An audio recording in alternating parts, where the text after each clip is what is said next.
Good morning, everyone. And this is a speech that Frank wrote for me. Firstly, it's funny, I was just standing there and I was saying that this started off as a hobby for an hour or two a day in my kitchen at home. So when we started holding conferences, the wife said, there's no way you're bringing 100 people into this house, right? So we started moving out. So in 2018, we held the first of these series of conferences. And as we go along, it's been growing and growing and growing, right? So today is the last in that series. It should have taken place in 2020, but with COVID-19, we did have to move it. One of the things we did in the first year is we did a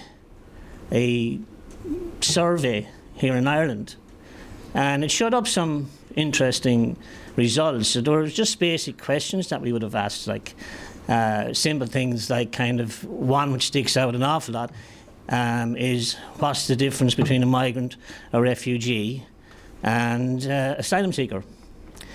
And you'd be very surprised how many people don't know the difference, but yet when they talk about it, they talk about things as if they have the authority and they know what they're talking about. So just in comparison then, we actually ran the same conference, or same survey this year. And it was taken in BHAS because we're a group of people. We had a group on our From Migration to Integration. It was held in BHAS in Bosnia. And the same survey went out. Now, again, that showed up in that survey as well, that a lot of people didn't know the difference between the three categories. Now, I'm totally against labelling people. I think it's something that the lads would agree. For a long time, I didn't like the idea of you're saying you're a migrant, you're an immigrant, and all this. Right? So we developed an international cultural house where everybody is welcome. And the one thing that I discovered when I was talking to other people in Europe, that they forgot the simple little thing of including their own communities.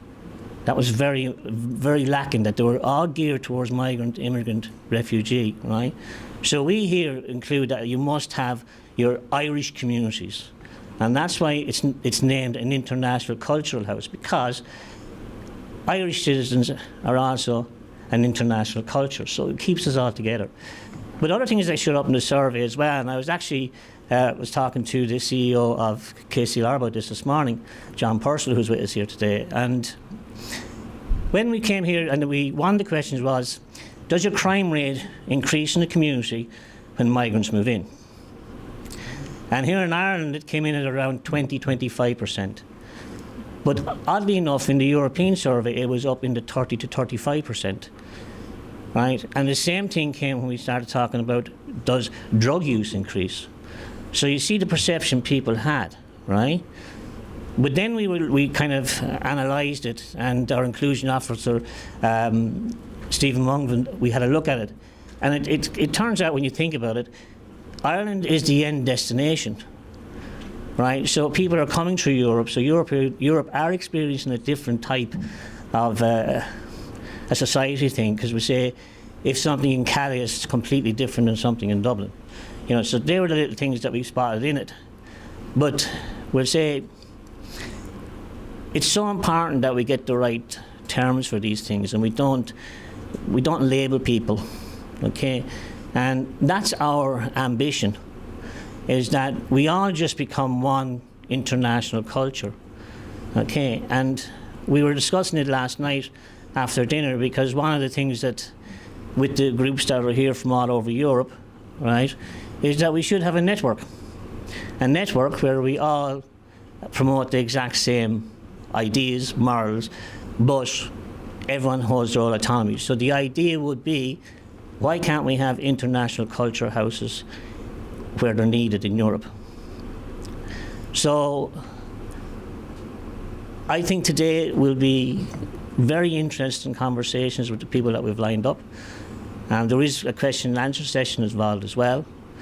And also in the rooms off this main auditorium, we have all the countries that are with us are displaying their cultures and their little bit of art and their little bit of history. And when you go around and you see the tables, you'll be saying, well, you know, we are actually all the same. And tomorrow in the parade, which we're delighted to be involved in, and we've got float number 13, lucky 13.